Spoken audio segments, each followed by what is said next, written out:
بسم اللہ الرحمن الرحیم۔ حدیث نبوی صلی اللہ علیہ وآلہ وسلم۔ عورتوں نے رسول اللہ صلی اللہ علیہ وسلم سے کہا کہ آپ سے فائدہ اٹھانے میں مرد ہم سے آگے بڑھ گئے ہیں، اس لیے آپ اپنی طرف سے ہمارے وعظ کے لیے بھی کوئی دن خاص فرما دیں۔ تو آپ صلی اللہ علیہ وسلم نے ان سے ایک دن کا وعدہ فرما لیا۔ اس دن عورتوں سے آپ نے ملاقات کی اور انہیں واعظ فرمایا اور مناسب احکام سنائے۔ جو کچھ آپ صلی اللہ علیہ وسلم نے ان سے فرمایا تھا اس میں یہ بات بھی تھی کہ جو کوئی عورت تم میں سے اپنے 3 لڑکے آگے بھیج دے گی تو وہ اس کے لیے دوزخ سے پناہ بن جائیں گے۔ اس پر ایک عورت نے کہا اگر 2 بچے بھیج دے؟ آپ نے فرمایا ہاں، اور 2 کا بھی یہ حکم ہے۔ صحیح بخاری حدیث نمبر 101۔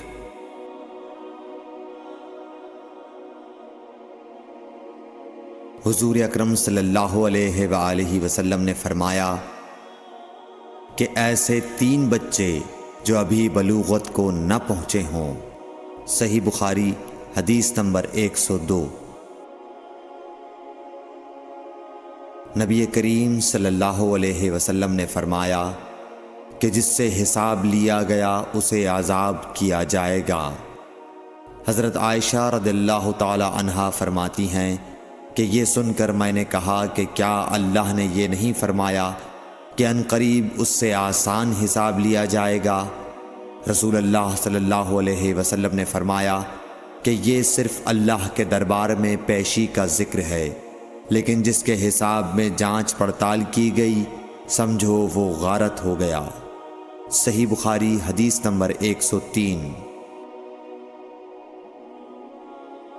رسول اللہ صلی اللہ علیہ وسلم نے اللہ کی حمد و ثنا بیان کی، پھر فرمایا کہ مکے کو اللہ نے حرام کیا ہے، آدمیوں نے حرام نہیں کیا۔ تو سن لو کہ کسی شخص کے لیے جو اللہ پر اور یوم آخرت پر ایمان رکھتا ہو جائز نہیں ہے کہ مکے میں خون ریزی کرے یا اس کا کوئی پیڑ کاٹے۔ پھر اگر کوئی اللہ کے رسول کے لڑنے کی وجہ سے اس کا جواز نکالے تو اس سے کہہ دو اللہ نے اپنے رسول کے لیے اجازت دی تھی، تمہارے لیے نہیں دی، اور مجھے بھی دن کے کچھ لمحوں کے لیے اجازت ملی تھی، آج اس کی حرمت لوٹ آئی جیسی کل تھی، اور حاضر غائب کو یہ بات پہنچا دے۔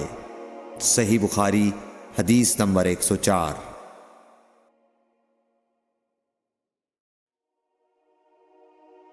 ایک مرتبہ ابو بکر رضی اللہ عنہ نے رسول اللہ صلی اللہ علیہ وسلم کا ذکر کیا کہ آپ صلی اللہ علیہ وسلم نے فرمایا تمہارے خون اور تمہارے مال، محمد کہتے ہیں کہ میرے خیال میں آپ نے آرادکم کا لفظ بھی فرمایا، یعنی اور تمہاری آبروئیں تم پر حرام ہیں، جس طرح تمہارے آج کے دن کی حرمت تمہارے اس مہینے میں۔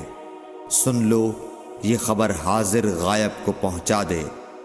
اور محمد راوی حدیث کہتے تھے کہ رسول اللہ صلی اللہ علیہ وسلم نے سچ فرمایا۔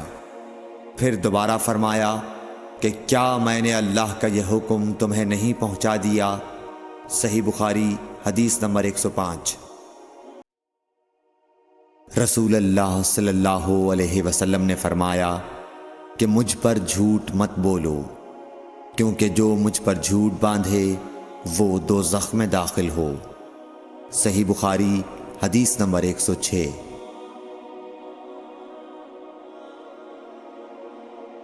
رسول اللہ صلی اللہ علیہ وسلم نے فرمایا کہ جو شخص مجھ پر جھوٹ باندھے گا وہ اپنا ٹھکانہ جہنم بنا لے۔ صحیح بخاری حدیث نمبر 107۔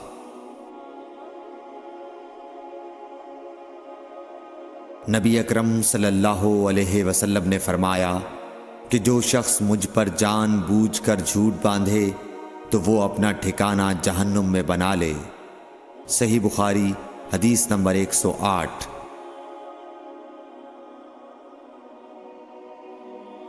رسول اللہ صلی اللہ علیہ وسلم نے فرمایا کہ جو شخص میرے نام سے وہ بات بیان کرے جو میں نے نہیں کہی تو وہ اپنا ٹھکانہ جہنم میں بنا لے۔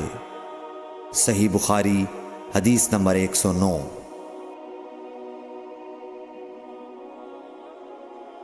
رسول اللہ صلی اللہ علیہ وسلم کا فرمان ہے کہ اپنی اولاد کا میرے نام کے اوپر نام رکھو مگر میری کنیت اختیار نہ کرو، اور جس شخص نے مجھے خواب میں دیکھا تو بلا شبہ اس نے مجھے دیکھا، کیونکہ شیطان میری صورت میں نہیں آ سکتا، اور جو شخص مجھ پر جان بوجھ کر جھوٹ بولے وہ دوزخ میں اپنا ٹھکانہ تلاش کرے۔ صحیح بخاری حدیث نمبر 110۔ جحیفہ کہتے ہیں کہ میں نے حضرت علی رضی اللہ عنہ سے پوچھا کہ کیا تمہارے پاس کوئی اور بھی کتاب ہے؟ انہوں نے فرمایا کہ نہیں مگر اللہ کی کتاب قرآن ہے، یا پھر فہم ہے جو وہ ایک مسلمان کو عطا کرتا ہے، یا پھر جو کچھ صحیفے میں ہے۔ میں نے پوچھا اس صحیفے میں کیا ہے؟ انہوں نے فرمایا دیت اور قیدیوں کی رہائی کا بیان ہے، اور یہ حکم کہ مسلمان کافر کے بدلے قتل نہ کیا جائے۔ صحیح بخاری حدیث نمبر 111۔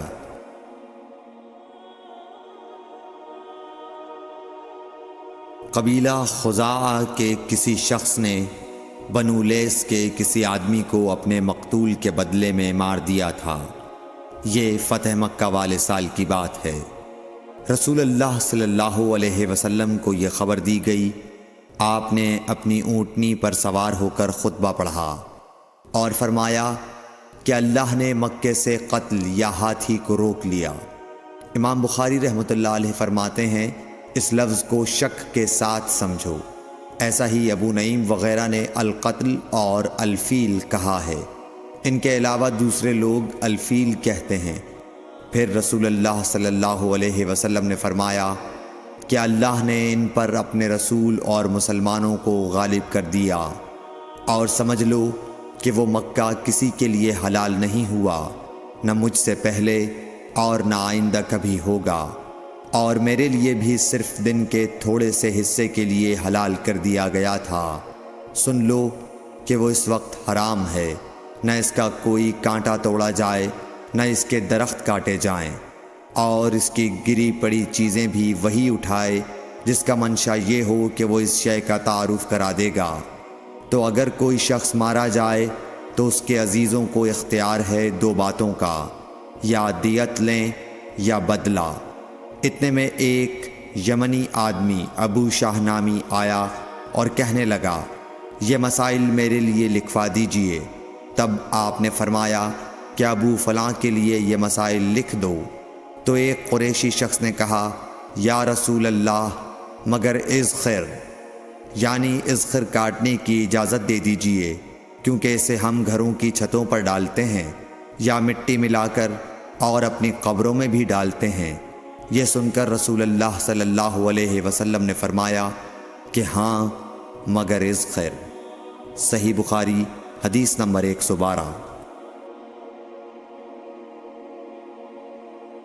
وہب بن منبح کے بھائی کہتے ہیں کہ میں نے حضرت ابو ہریرہ رضی اللہ تعالی عنہ کو کہتے ہوئے سنا کہ رسول اللہ صلی اللہ علیہ وسلم کے صحابہ میں عبداللہ بن عمر رضی اللہ عنہ کے علاوہ مجھ سے زیادہ کوئی حدیث بیان کرنے والا نہیں تھا، مگر وہ لکھ لیا کرتے تھے اور میں لکھتا نہیں تھا۔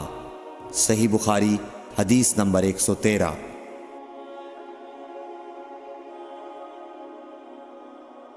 جب نبی اکرم صلی اللہ علیہ وسلم کے مرض میں شدت ہو گئی تو آپ صلی اللہ علیہ وسلم نے فرمایا کہ میرے پاس سامان کتابت لاؤ تاکہ تمہارے لیے ایک تحریر لکھ دوں تاکہ بعد میں تم گمراہ نہ ہو سکو۔ اس پر حضرت عمر رضی اللہ عنہ نے لوگوں سے کہا کہ اس وقت آپ صلی اللہ علیہ وسلم پر تکلیف کا غلبہ ہے اور ہمارے پاس اللہ کی کتاب قرآن موجود ہے جو ہمیں ہدایت کے لیے کافی ہے۔ اس پر لوگوں کی رائے مختلف ہو گئی اور شور و غل زیادہ ہونے لگا۔ آپ صلی اللہ علیہ وسلم نے فرمایا، میرے پاس سے اٹھ کھڑے ہو، میرے پاس جھگڑنا ٹھیک نہیں۔ اس پر ابن عباس رضی اللہ عنہ یہ کہتے ہوئے نکل گئے کہ بے شک مصیبت بڑی سخت مصیبت ہے، وہ چیز جو ہمارے اور رسول کے اور آپ کی تحریر کے درمیان حائل ہو گئی۔ صحیح بخاری حدیث نمبر 114۔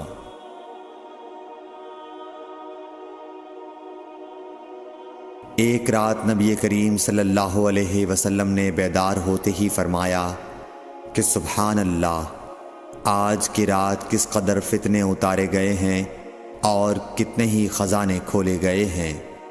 ان حجرے والیوں کو جگاؤ، کیونکہ بہت سی عورتیں جو دنیا میں باریک کپڑا پہننے والی ہیں وہ آخرت میں ننگی ہوں گی۔ صحیح بخاری حدیث نمبر 115۔ حضرت عبداللہ بن عمر رضی اللہ عنہ نے فرمایا کہ آخر عمر میں ایک دفعہ رسول اللہ صلی اللہ علیہ وسلم نے ہمیں عشاء کی نماز پڑھائی۔ جب آپ نے سلام پھیرا تو کھڑے ہو گئے اور فرمایا کہ تمہاری آج کی رات وہ ہے کہ اس رات سے 100 برس کے آخر تک کوئی شخص جو زمین پر ہے وہ باقی نہیں رہے گا۔ صحیح بخاری حدیث نمبر 116۔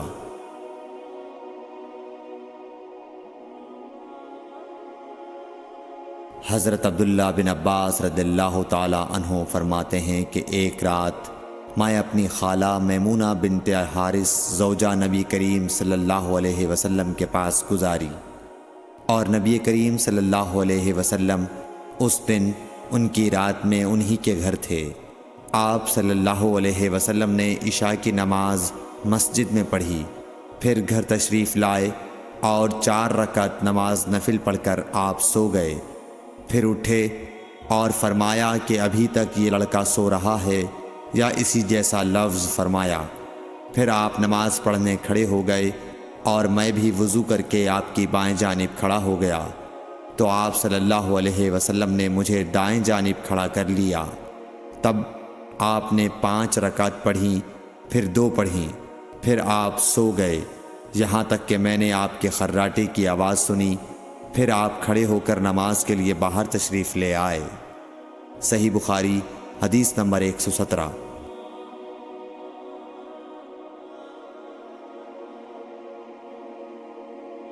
حضرت ابو ہریرہ رضی اللہ تعالیٰ عنہ کہتے ہیں کہ لوگ کہتے ہیں کہ ابو ہریرہ بہت حدیثیں بیان کرتے ہیں، اور میں کہتا ہوں کہ قرآن میں 2 آیتیں نہ ہوتیں تو میں کوئی حدیث بیان نہ کرتا۔ پھر یہ آیت پڑھی جس کا ترجمہ یہ ہے، جو لوگ اللہ کی نازل کی ہوئی دلیلوں اور آیتوں کو چھپاتے ہیں، آخر آیت رحیم تک۔ واقعہ یہ ہے کہ ہمارے مہاجرین بھائی تو بازار کی خرید و فروخت میں لگے رہتے تھے، اور انصار بھائی اپنی جائیدادوں میں مشغول رہتے، اور ابو ہریرہ رسول اللہ صلی اللہ علیہ وسلم کے ساتھ جی بھر کر رہتا، تاکہ آپ کی رفاقت میں شکم پوری سے بھی بے فکری رہے، اور ان مجلسوں میں حاضر رہتا جن مجلسوں میں دوسرے حاضر نہ ہوتے، اور وہ باتیں محفوظ رکھتا جو دوسرے محفوظ نہیں رکھ سکتے تھے۔ صحیح بخاری حدیث نمبر 118۔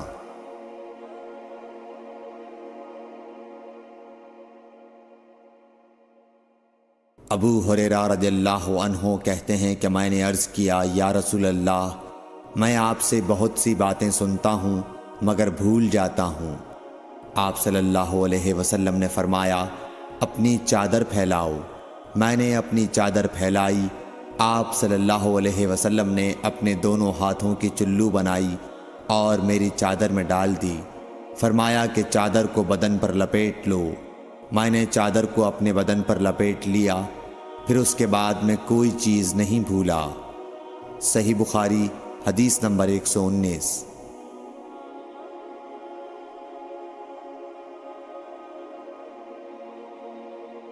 حضرت ابو ہریرہ رضی اللہ عنہ فرماتے ہیں کہ میں نے رسول اللہ صلی اللہ علیہ وسلم سے علم کے 2 برتن یاد کر لیے ہیں، ایک کو میں نے پھیلا دیا ہے اور دوسرا برتن اگر میں پھیلاؤں تو میرا یہ نرخراک کاٹ دیا جائے۔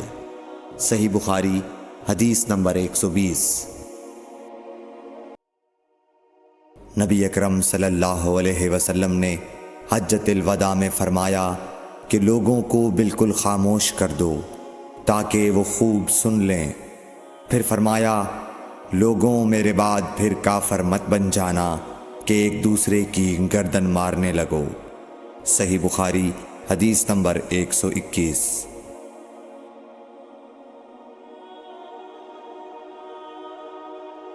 رسول اللہ صلی اللہ علیہ وسلم نے فرمایا کہ ایک روز موسیٰ علیہ السلام نے کھڑے ہو کر بنی اسرائیل میں خطبہ دیا تو آپ سے پوچھا گیا کہ لوگوں میں سب سے زیادہ صاحب علم کون ہے؟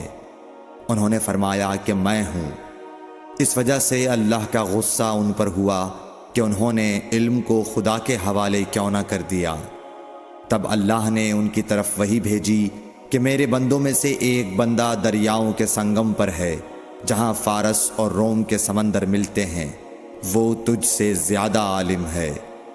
موسیٰ علیہ السلام نے کہا کہ اے پروردگار، میری ان سے ملاقات کیسے ہو؟ حکم ہوا کہ ایک مچھلی زنبیل میں رکھ لو، پھر جہاں تم اس مچھلی کو گم کر دو گے تو وہ بندہ تمہیں وہیں ملے گا۔ تب موسیٰ علیہ السلام چلے اور ساتھ اپنے خادم یوشع بن نون کو لے لیا اور انہوں نے زنبیل میں مچھلی رکھ لی۔ جب ایک پتھر کے پاس پہنچے دونوں اپنے سر اس پر رکھ کر سو گئے اور مچھلی زنبیل سے نکل کر دریا میں اپنی راہ بناتی چلی گئی۔ اور یہ بات موسیٰ علیہ السلام اور ان کے ساتھی کے لیے بے حد تعجب کی تھی۔ پھر دونوں باقی رات اور دن میں جتنا وقت باقی تھا چلتے رہے۔ جب صبح ہوئی موسیٰ علیہ السلام نے خادم سے کہا ہمارا ناشتہ لاؤ، اس سفر میں ہم نے کافی تکلیف اٹھائی ہے۔ اور موسیٰ علیہ السلام بالکل نہیں تھکے تھے، مگر جب اس جگہ سے آگے نکل گئے جہاں تک انہیں جانے کا حکم ملا تھا تب ان کے خادم نے کہا کہ کیا آپ نے دیکھا تھا کہ جب ہم صخرہ کے پاس ٹھہرے تھے تو میں مچھلی کا ذکر بھول گیا؟ بقول بعض صخرہ کے نیچے آب حیات تھا، وہ اس مچھلی پر پڑا اور وہ زندہ ہو کر بقدرت الہی دریا میں چل دی۔ یہ سن کر موسیٰ علیہ السلام بولے کہ یہی وہ جگہ ہے جس کی ہمیں تلاش تھی، تو وہ پچھلے پاؤں واپس ہو گئے۔ جب پتھر تک پہنچے تو دیکھا کہ ایک شخص کپڑا اوڑھے ہوئے موجود ہے۔ موسیٰ علیہ السلام نے انہیں سلام کیا۔ خضر نے کہا کہ تمہاری سرزمین میں سلام کہاں؟ پھر موسیٰ علیہ السلام نے کہا کہ میں موسیٰ ہوں۔ خضر بولے کہ بنی اسرائیل کے موسیٰ؟ انہوں نے جواب دیا ہاں۔ پھر کہا کہ کیا میں آپ کے ساتھ چل سکتا ہوں تاکہ آپ مجھے ہدایت کی وہ باتیں بتلاؤ جو اللہ نے خاص آپ ہی کو سکھلائی ہیں؟ خضر بولے کہ تم میرے ساتھ صبر نہیں کر سکو گے۔ اے موسیٰ، مجھے اللہ نے ایسا علم دیا ہے جسے تم نہیں جانتے، اور تم کو جو علم دیا ہے اسے میں نہیں جانتا۔ اس پر موسیٰ علیہ السلام نے کہا کہ خدا نے چاہا تو آپ مجھے صابر پاؤ گے، اور میں کسی بات میں آپ کی نافرمانی نہیں کروں گا۔ پھر دونوں دریا کے کنارے کنارے پیدل چلے۔ ان کے پاس کوئی کشتی نہ تھی کہ ایک کشتی ان کے سامنے سے گزری تو کشتی والوں سے انہوں نے کہا کہ ہمیں بٹھا لو۔ خضر کو انہوں نے پہچان لیا اور بغیر کرائے کے سوار کر لیا۔ اتنے میں ایک چڑیا آئی اور کشتی کے کنارے پر بیٹھ گئی۔ پھر سمندر میں اس نے ایک یا دو چونچیں ماری۔ اسے دیکھ کر خضر بولے کہ اے موسیٰ، میرے اور تمہارے علم نے اللہ کے علم میں سے اتنا ہی کم کیا ہوگا جتنا اس چڑیا نے سمندر کے پانی سے۔ پھر خضر نے کشتی کے تختوں میں سے ایک تختہ نکال ڈالا۔ موسیٰ علیہ السلام نے کہا کہ ان لوگوں نے تو ہمیں کرایہ لیے بغیر مفت میں سوار کیا، اور آپ نے ان کی کشتی کی لکڑی اکھاڑ ڈالی تاکہ یہ ڈوب جائیں۔ خضر بولے کہ کیا میں نے نہیں کہا تھا کہ تم میرے ساتھ صبر نہیں کر سکو گے؟ اس پر موسیٰ علیہ السلام نے جواب دیا کہ بھول پر میری گرفت نہ کرو۔ موسیٰ علیہ السلام نے بھول کر یہ پہلا اعتراض کیا تھا۔ پھر دونوں چلے۔ کشتی سے اتر کر ایک لڑکا بچوں کے ساتھ کھیل رہا تھا۔ خضر نے اوپر سے اس کا سر پکڑ کر ہاتھ سے اسے الگ کر دیا۔ موسیٰ علیہ السلام بول پڑے، کیا آپ نے ایک بے گناہ بچے کو بغیر کسی جانی حق کے مار ڈالا؟ غضب ہو گیا۔ خضر بولے کہ میں نے تم سے نہیں کہا تھا کہ تم میرے ساتھ صبر نہیں کر سکو گے؟ ابن عیینہ کہتے ہیں کہ اس کلام میں پہلے سے زیادہ تاکید ہے، کیونکہ پہلے کلام میں لفظ لکا نہیں کہا تھا، اس میں لکا زائد کیا، جس سے تاکید ظاہر ہے۔ پھر دونوں چلتے رہے، حتیٰ کہ ایک گاؤں والوں کے پاس آئے، ان سے کھانا لینا چاہا، انہوں نے کھانا کھلانے سے انکار کر دیا۔ انہوں نے وہیں دیکھا کہ ایک دیوار اسی گاؤں میں گرنے کے قریب تھی۔ خضر نے اپنے ہاتھ کے اشارے سے اسے سیدھا کر دیا۔ موسیٰ علیہ السلام بول اٹھے کہ اگر آپ چاہتے تو گاؤں والوں سے اس کام کی مزدوری لے سکتے تھے۔ خضر نے کہا کہ بس اب ہم اور تم میں جدائی کا وقت آ گیا ہے۔ جناب محبوب کبریا رسول اللہ صلی اللہ علیہ وسلم فرماتے ہیں کہ اللہ موسیٰ علیہ السلام پر رحم کرے۔ ہماری تمنا تھی کہ موسیٰ علیہ السلام کچھ دیر اور صبر کرتے تو مزید واقعات ان دونوں کے بیان کیے جاتے اور ہمارے سامنے روشنی میں آتے، مگر حضرت موسیٰ علیہ السلام کی عجلت نے اس علم لدنی کے سلسلے کو جلد ہی منقطع کرا دیا۔ صحیح بخاری حدیث نمبر 122۔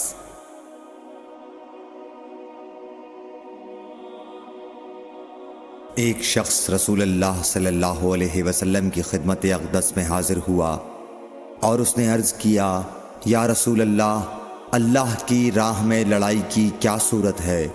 کیونکہ ہم میں سے کوئی غصے کی وجہ سے اور کوئی غیرت کی وجہ سے جنگ کرتا ہے۔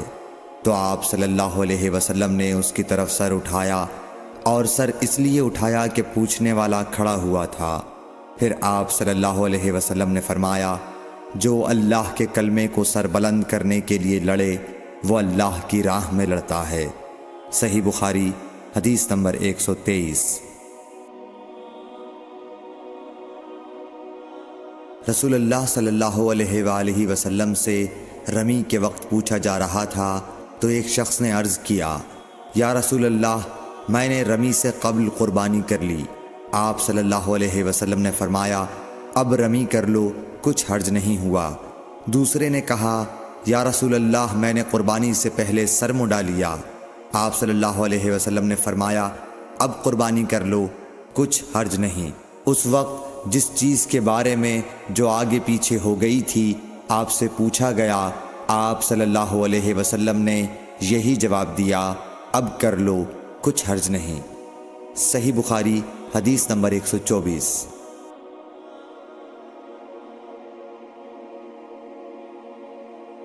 حضرت عبداللہ بن مسعود رضی اللہ تعالی عنہ کہتے ہیں کہ ایک مرتبہ میں رسول کریم صلی اللہ علیہ وسلم کے ساتھ مدینے کے کھنڈرات میں چل رہا تھا اور آپ کھجور کی چھڑی پر سہارا دے کر چل رہے تھے، تو کچھ یہودیوں کا ادھر سے گزر ہوا۔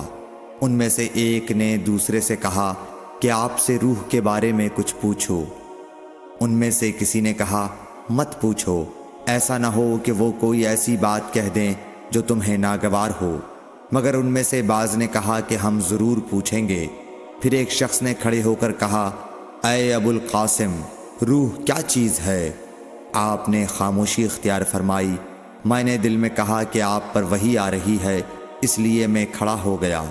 جب آپ صلی اللہ علیہ وسلم سے وہ کیفیت دور ہو گئی تو آپ صلی اللہ علیہ وسلم نے قرآن کی یہ آیت جو اس وقت نازل ہوئی تھی تلاوت فرمائی، اے نبی، تم سے یہ لوگ روح کے بارے میں پوچھ رہے ہیں، کہہ دو کہ روح میرے رب کے حکم سے ہے، اور تمہیں علم کا بہت تھوڑا حصہ دیا گیا ہے، اس لیے تم روح کی حقیقت نہیں سمجھ سکتے۔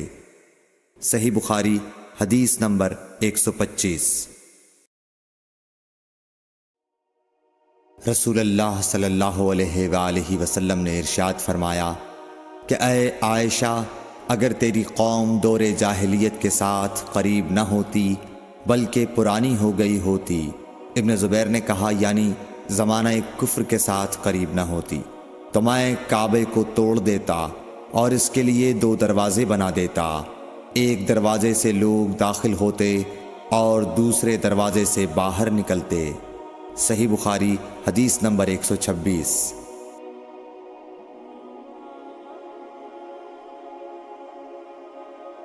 حضرت علی رضی اللہ عنہ کا ارشاد ہے کہ لوگوں سے وہ باتیں کرو جنہیں وہ پہچانتے ہوں، کیا تمہیں یہ پسند ہے کہ لوگ اللہ اور اس کے رسول کو جھٹلا دیں؟ صحیح بخاری حدیث نمبر 127۔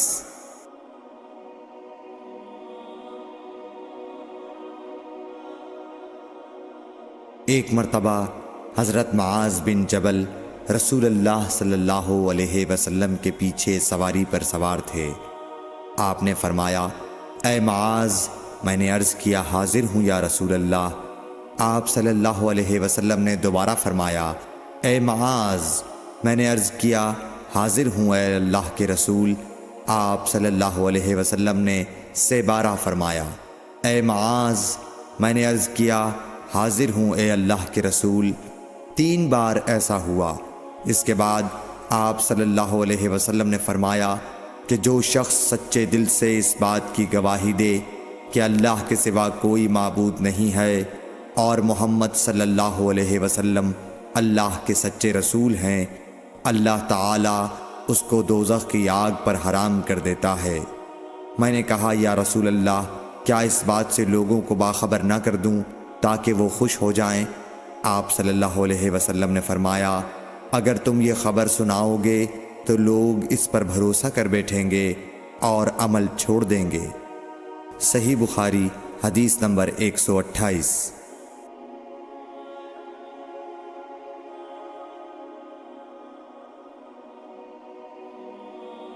رسول کریم صلی اللہ علیہ وسلم نے ایک روز معاذ رضی اللہ عنہ سے فرمایا کہ جو شخص اللہ سے اس کیفیت کے ساتھ ملاقات کرے کہ اس نے اللہ کے ساتھ کسی کو شریک نہ کیا ہو، وہ یقیناً جنت میں داخل ہوگا۔ معاذ بولے، یا رسول اللہ، کیا میں اس بات کی لوگوں کو بشارت نہ سنا دوں؟ آپ صلی اللہ علیہ وسلم نے فرمایا، نہیں، مجھے خوف ہے کہ لوگ اس پر بھروسہ کر بیٹھیں گے۔ صحیح بخاری حدیث نمبر 129۔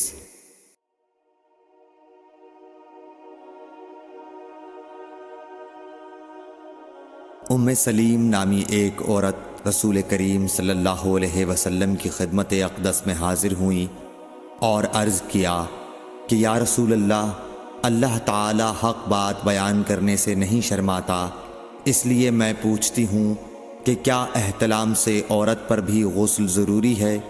آپ صلی اللہ علیہ وسلم نے فرمایا کہ ہاں، جب عورت پانی دیکھ لے، یعنی کپڑے وغیرہ پر منی کا اثر معلوم ہو۔ تو یہ سن کر حضرت ام سلمہ رضی اللہ عنہا نے شرم کی وجہ سے اپنا چہرہ چھپا لیا اور کہا، یا رسول اللہ، کیا عورت کو بھی احتلام ہوتا ہے؟ آپ نے فرمایا، ہاں، تیرے ہاتھ خاک آلود ہوں، پھر کیوں اس کا بچہ اس کی صورت کے مشابہ ہوتا ہے؟ یعنی یہی اس کے احتلام کا ثبوت ہے۔ صحیح بخاری حدیث نمبر 130۔ رسول اللہ صلی اللہ علیہ وسلم نے ایک مرتبہ فرمایا کہ درختوں میں سے ایک درخت ایسا ہے جس کے پتے کبھی نہیں جھڑتے، اور اس کی مثال مسلمان جیسی ہے، مجھے بتلاؤ وہ کیا درخت ہے؟ تو لوگ جنگلی درختوں کی سوچ میں پڑ گئے، اور عبداللہ بن عمر کے دل میں آیا کہ میں بتلا دوں کہ وہ کھجور کا پیڑ ہے۔ عبداللہ کہتے ہیں کہ پھر مجھے شرم آ گئی اور میں چپ ہی رہا۔ تب لوگوں نے عرض کیا، یا رسول اللہ، آپ ہی خود اس کے بارے میں بتلائیے۔ آپ نے فرمایا، وہ کھجور ہے۔ عبداللہ کہتے ہیں کہ میرے جی میں جو بات تھی وہ اپنے والد حضرت عمر رضی اللہ عنہ کو بتلائی۔ وہ کہنے لگے کہ اگر تو اس وقت کہہ دیتا تو میرے لیے ایسے ایسے قیمتی سرمایے سے زیادہ محبوب ہوتا۔ صحیح بخاری حدیث نمبر 131۔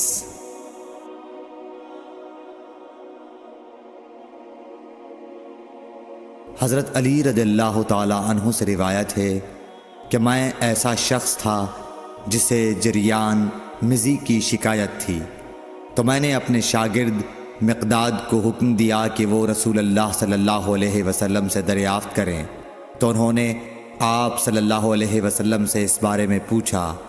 آپ صلی اللہ علیہ وسلم نے فرمایا کہ اس مرض میں غسل نہیں ہے، ہاں وضو فرض ہے۔ صحیح بخاری حدیث نمبر 132۔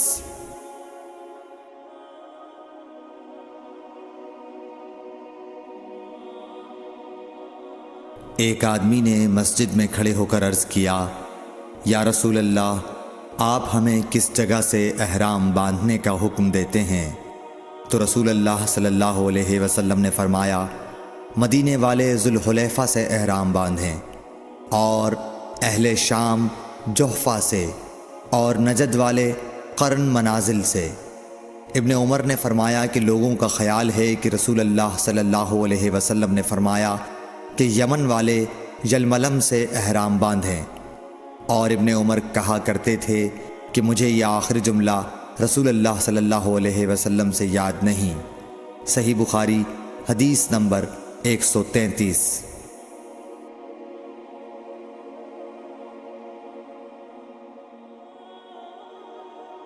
ایک شخص نے آپ صلی اللہ علیہ وسلم سے پوچھا کہ احرام باندھنے والے کو کیا پہننا چاہیے؟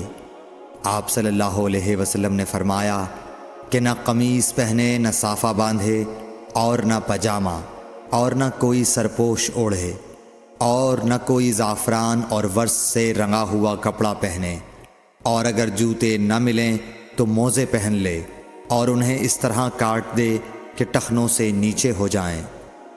صحیح بخاری حدیث نمبر 134۔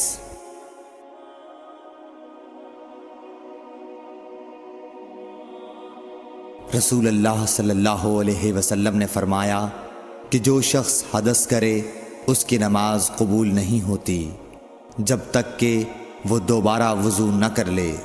حضرموت کے ایک شخص نے پوچھا کہ اے ابو ہریرہ، حدث ہونا کیا ہے؟ آپ نے فرمایا، پخانے کے مقام سے نکلنے والی آواز والی یا بے آواز والی ہوا۔ صحیح بخاری حدیث نمبر 135۔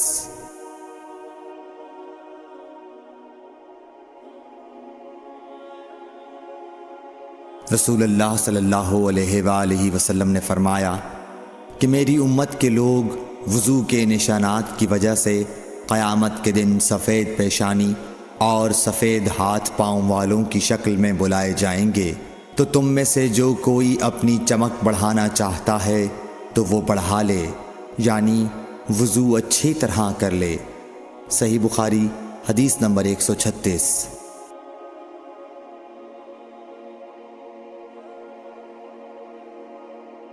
رسول کریم صلی اللہ علیہ وسلم سے شکایت کی گئی کہ ایک شخص ہے جسے یہ خیال ہوتا ہے کہ نماز میں کوئی چیز یعنی ہوا نکلتی معلوم ہوئی ہے۔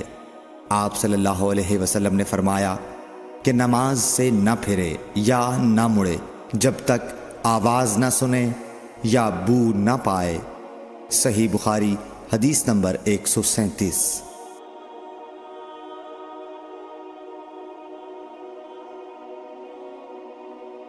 نبی کریم صلی اللہ علیہ وسلم سوئے یہاں تک کہ آپ خراٹے لینے لگے، پھر آپ نے نماز پڑھی، اور کبھی راوی نے یوں کہا کہ آپ صلی اللہ علیہ وسلم لیٹ گئے، پھر خراٹے لینے لگے، پھر آپ صلی اللہ علیہ وسلم کھڑے ہوئے، اس کے بعد نماز پڑھی۔ پھر سفیان نے ہم سے دوسری مرتبہ، ابن عباس رضی اللہ تعالی عنہ کہتے تھے کہ ایک مرتبہ میں نے اپنی خالہ ام المومنین حضرت میمونہ کے گھر رات گزاری تو میں نے دیکھا کہ رسول اللہ صلی اللہ علیہ وسلم رات کو اٹھے۔ جب تھوڑی رات باقی رہ گئی تو آپ صلی اللہ علیہ وسلم نے اٹھ کر ایک لٹکے ہوئے مشکیزے سے ہلکا سا وضو کیا۔ عمرو اس کا ہلکا پن اور معمولی ہونا بیان کرتے تھے، اور آپ کھڑے ہو کر نماز پڑھنے لگے تو میں نے بھی اسی طرح وضو کیا جس طرح آپ صلی اللہ علیہ وسلم نے کیا تھا، پھر آ کر آپ کے بائیں طرف کھڑا ہو گیا، اور کبھی سفیان نے ان یسارہ کے بجائے ان شمالہ کا لفظ کہا، مطلب دونوں کا ایک ہی ہے۔ پھر آپ صلی اللہ علیہ وسلم نے مجھے پھیر لیا اور اپنی داہنی جانب کر لیا، پھر نماز پڑھی جس قدر اللہ کو منظور تھا، پھر آپ لیٹ گئے اور سو گئے حتیٰ کہ خراٹوں کی آواز آنے لگی۔ پھر آپ کی خدمت میں مؤذن حاضر ہوا اور اس نے آپ کو نماز کی اطلاع دی۔ آپ صلی اللہ علیہ وسلم اس کے ساتھ نماز کے لیے تشریف لے گئے، پھر آپ نے نماز پڑھی اور وضو نہیں کیا۔ سفیان کہتے ہیں کہ ہم نے عمروں سے کہا، کچھ لوگ کہتے ہیں کہ رسول اللہ صلی اللہ علیہ وسلم کی آنکھیں سوتی تھیں دل نہیں سوتا تھا۔ عمروں نے کہا میں نے عبید بن عمیر سے سنا، وہ کہتے تھے کہ انبیاء علیہ السلام کے خواب بھی وہی ہوتے ہیں۔ پھر قرآن کی یہ آیت پڑھی، میں خواب میں دیکھتا ہوں کہ میں تجھے ذبح کر رہا ہوں۔ صحیح بخاری حدیث نمبر 138۔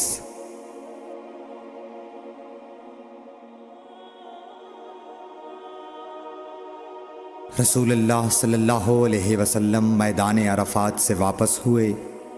جب گھاٹی میں پہنچے تو آپ اتر گئے۔ آپ نے پہلے پیشاب کیا، پھر وضو کیا اور خوب اچھی طرح نہیں کیا۔ تب میں نے کہا یا رسول اللہ، نماز کا وقت آ گیا۔ آپ صلی اللہ علیہ وسلم نے فرمایا نماز آگے ہے، یعنی مزدلفہ چل کر پڑھیں گے۔ جب مزدلفہ میں پہنچے تو آپ نے خوب اچھی طرح وضو کیا، پھر جماعت کھڑی کی گئی۔ آپ صلی اللہ علیہ وسلم نے مغرب کی نماز پڑھی، پھر ہر شخص نے اپنے اونٹ کو اپنی جگہ بٹھایا، پھر عشاء کی جماعت کھڑی کی گئی اور آپ نے نماز پڑھی، اور ان دونوں نمازوں کے درمیان کوئی نماز نہیں پڑھی۔ صحیح بخاری حدیث نمبر 139۔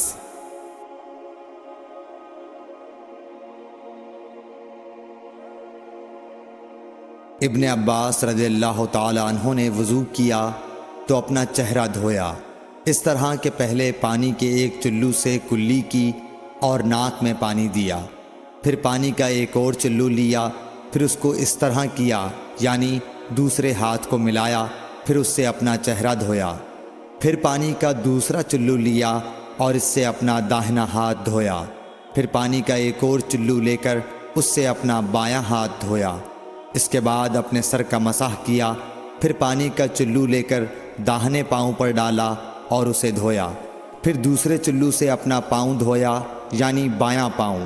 اس کے بعد کہا کہ میں نے رسول اللہ صلی اللہ علیہ وسلم کو اسی طرح وضو کرتے ہوئے دیکھا ہے۔ صحیح بخاری حدیث نمبر 140۔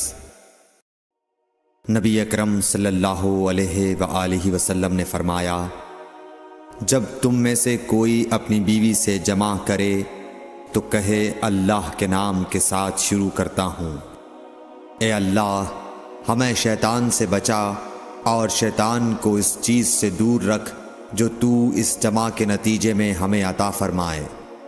یہ دعا پڑھنے کے بعد جمع کرنے سے میاں بیوی کو جو اولاد ملے گی اسے شیطان نقصان نہیں پہنچا سکتا۔ صحیح بخاری حدیث نمبر 141۔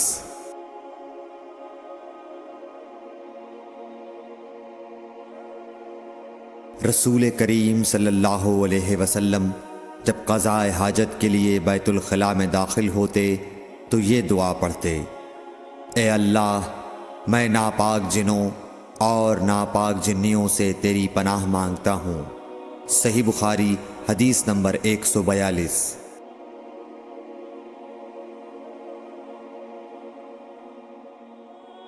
ابن عباس رضی اللہ عنہ سے روایت کرتے ہیں، ابن عباس رضی اللہ تعالی عنہ سے روایت ہے کہ نبی کریم صلی اللہ علیہ وسلم پخانے میں تشریف لے گئے۔ میں نے پخانے کے قریب آپ کے لیے وضو کا پانی رکھ دیا۔ باہر نکل کر آپ نے پوچھا یہ کس نے رکھا؟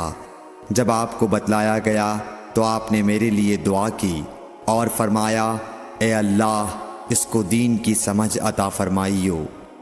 صحیح بخاری حدیث نمبر 143۔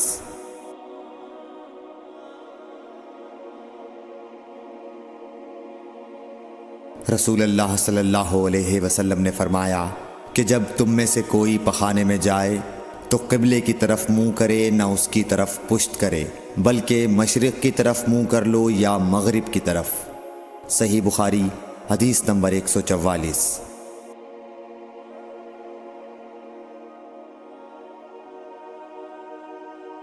لوگ کہتے تھے کہ جب قضاء حاجت کے لیے بیٹھو تو نہ قبلے کی طرف منہ کرو نہ بیت المقدس کی طرف۔ یہ سن کر عبداللہ بن عمر رضی اللہ تعالی عنہ نے فرمایا کہ ایک دن میں اپنے گھر کی چھت پر چڑھا تو میں نے حضرت صلی اللہ علیہ وسلم کو دیکھا کہ آپ بیت المقدس کی طرف منہ کر کے 2 اینٹوں پر قضاء حاجت کے لیے بیٹھے ہیں۔ پھر عبداللہ بن عمر رضی اللہ عنہ نے واسع سے کہا کہ شاید تم ان لوگوں میں سے ہو جو اپنے چوتڑوں کے بل نماز پڑھتے ہیں۔ تب میں نے کہا اللہ کی قسم میں نہیں جانتا کہ آپ کا مطلب کیا ہے۔ امام مالک رحمۃ اللہ نے کہا کہ عبداللہ بن عمر رضی اللہ تعالی عنہ نے اس سے وہ شخص مراد لیا جو نماز میں زمین سے اونچا نہ رہے، سجدے میں زمین سے چمٹ جائے۔ صحیح بخاری حدیث نمبر 145۔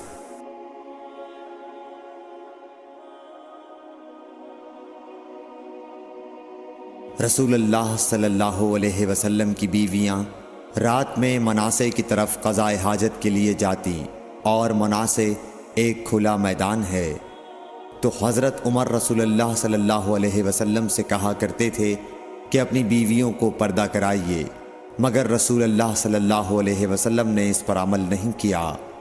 ایک روز رات کو عشاء کے وقت حضرت سودا بنت زمعہ رسول اللہ صلی اللہ علیہ وسلم کی اہلیہ جو دراز قد عورت تھیں باہر گئیں۔ حضرت عمر رضی اللہ عنہ نے انہیں آواز دی اور کہا ہم نے تمہیں پہچان لیا، اور ان کی خواہش یہ تھی کہ پردے کا حکم نازل ہو جائے، چنانچہ اس کے بعد اللہ نے پردے کا حکم نازل فرما دیا۔ صحیح بخاری حدیث نمبر 146۔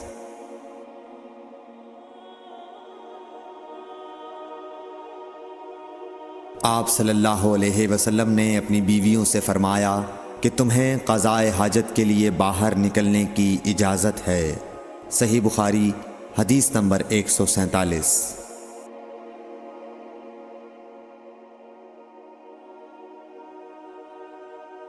عبداللہ بن عمر رضی اللہ تعالی عنہ فرماتے ہیں کہ ایک دن میں اپنی بہن اور رسول اللہ صلی اللہ علیہ وسلم کی اہلیہ محترمہ حفصہ کے مکان کی چھت پر اپنی کسی ضرورت سے چڑھا، تو مجھے رسول اللہ صلی اللہ علیہ وسلم قضاء حاجت کرتے وقت قبلے کی طرف پشت اور شام کی طرف منہ کیے ہوئے نظر آئے۔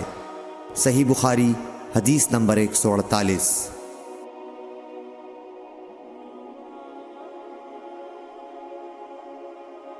عبداللہ بن عمر رضی اللہ تعالی عنہ نے خبر دی، وہ کہتے ہیں کہ ایک دن میں اپنے گھر کی چھت پر چڑھا تو مجھے رسول اللہ صلی اللہ علیہ وسلم 2 اینٹوں پر قضاء حاجت کے وقت بیت المقدس کی طرف منہ کیے ہوئے نظر آئے۔ صحیح بخاری حدیث نمبر 149۔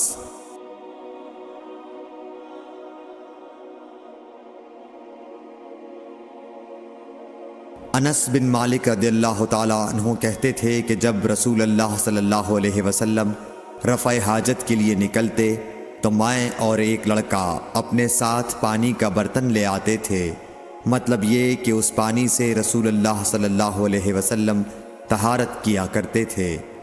صحیح بخاری حدیث نمبر 150۔